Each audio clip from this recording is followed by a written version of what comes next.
السلام علیکم، میں ہوں بنت ایوب۔ جیسے کہ ہم اللہ اور اس کے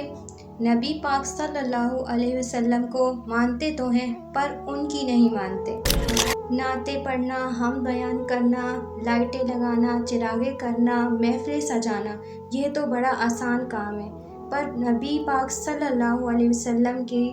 احکام پر چلنا، ان کے بتائے ہوئے راستے پر چلنا اور اللہ کے بتائے ہوئے راستے پر چلنا بہت مشکل ہے، اور ہر دم چلنا اور اپنے ہر قدم پہ اس احکام کو فالو کرنا بہت مشکل ہے۔ ان کو ماننا، ساری زندگی ماننا اور ہر پہلو پہ اس چیز کو فالو کرنا جو انہوں نے فرمایا ہے، جس طرح سے انہوں نے زندگی گزارنے کا طریقہ بتایا ہے، اور جس طرح سے اللہ پاک نے قرآن پاک میں ہمیں ایک ایک چیزوں کے بارے میں بتایا ہے کہ کس طرح سے آپ نے اپنی زندگی گزارنی ہے۔ جیسے کہ ڈاکٹر اسرار احمد صاحب نے فرمایا تھا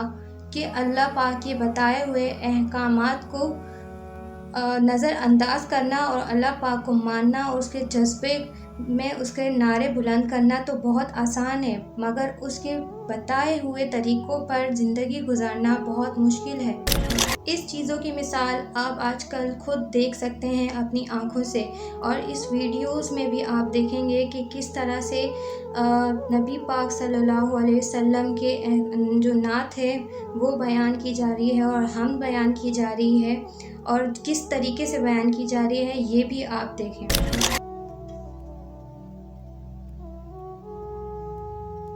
ابو ہریرہ رضی اللہ تعالی عنہ سے روایت ہے، صحیح مسلم کی حدیث ہے 7194 میں نبی پاک صلی اللہ علیہ وسلم نے فرمایا، میری زندگی گزرنے کے بعد اس دنیا میں اسی امت میں آگے ایسی امت آئے گی، ایسے دو گروہ آئیں گے جن کو میں نہیں دیکھ پاؤں گا، پر وہ دو گروہ ہیں۔ سب سے پہلا تو وہ جو گائے کی دم کی طرح تیار کرے گا گھوڑے اور لوگوں پہ اس سے ظلم کرے گا، دوسری وہ جو عورت پردہ کرے گی یا پھر جو لباس وہ پہنے گی تو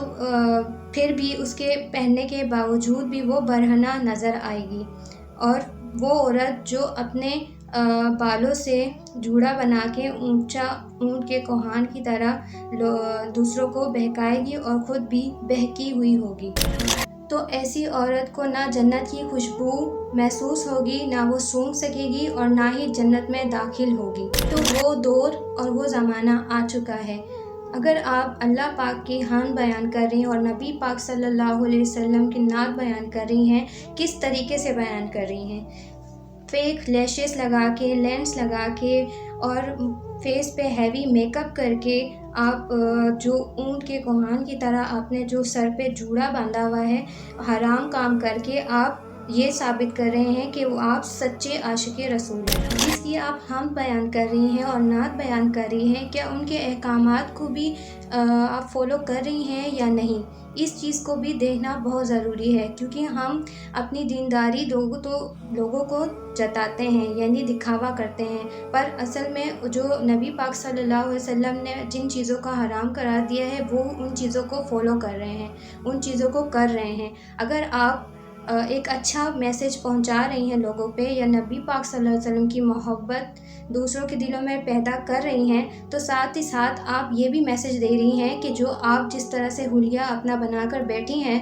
وہ بالکل نارمل ہے، یعنی جو آپ نے میک اپ کیا ہے اور اپنی سریلی آواز سے آپ نعت پڑھ رہی ہیں، اور جو آپ نے جوڑا جس طرح سے اپنا حجاب جس طرح سے کیری کیا ہے اور فیک لیشز جو لگائی ہیں وہ نارمل نہیں ہیں، اس چیز کو آپ نارمل ہر اپنی ویڈیو پہ ایسا کر رہی ہیں، اور لوگوں کو، لڑکیوں کو یہ میسج دے رہی ہیں کہ اس طرح سے کر کے بھی آپ اپنا کنٹینٹ بنا سکتی ہیں، یا نعت پڑھ رہی ہیں تو اس سے آپ کو گناہ نہیں ملے گا۔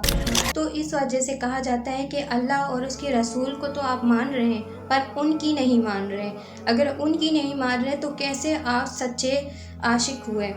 تو آپ حرام چیزوں کو، جو چیز سخت منع کی ہے اللہ اور اس کے رسول نے، تو وہ چیزیں آپ اپلائی کر کے، وہ چیزیں آپ کیری کر کے دوسروں کو کس طرح سے میسج دے رہی ہیں؟ کیا آپ بتانا چاہ رہی ہیں کہ یہ چیز بالکل نارمل ہے، یا ہر لڑکی یہ کر کے آ کے سوشل میڈیا پہ بیٹھ کے نعت پڑھے گی یا اپنی سریلی آواز سنائے گی تو آپ کو اس سے ثواب ملے گا۔ اور جن عورتوں کو اس چیز کا نہیں پتہ کہ جوڑا بنانے سے نبی پاک صلی اللہ علیہ وسلم نے